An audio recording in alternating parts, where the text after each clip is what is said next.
Abatuuze ku byalo 7 mu Ggombolola y'e Namataba mu disitulikiti ey'e Mukono balaajanidde abakulembeze baabwe okubayamba ku kasasiro gwe bagamba nti afuuse ekizibu mu bitundu byabwe.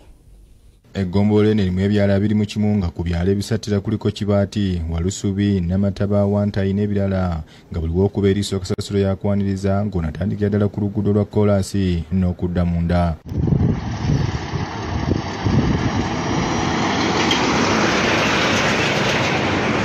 Abatuuze bagamba nti naddala ng'enkuba etonnye kasasiro n'avaamu ekivundu kw'ossa n'ensowera ekibawa okutya nti bantumbibwa endwadde eziva ku bukyafu ng'ate ne kasasiro asinga aliraanye awatundibwa ebyokulya nga bwe balambulula.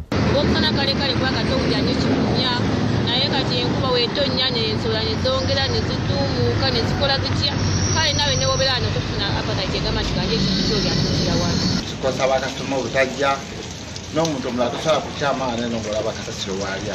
Ekisu kiri bwe kibeere ne kiddeebi akasima bakiga ate nga buli ekyetaagisa bakituusa bakyaza.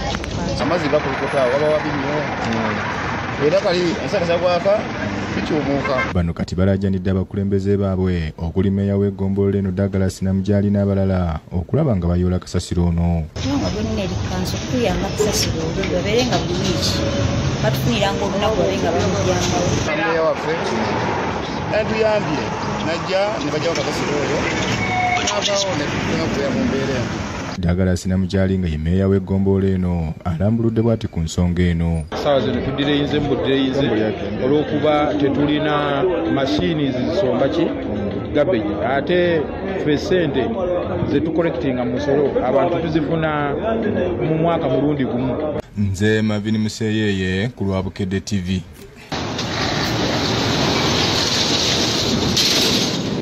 N'emboozi eyo nzikiriza nkuumuzeemu katono ate nkomewo n'amalala.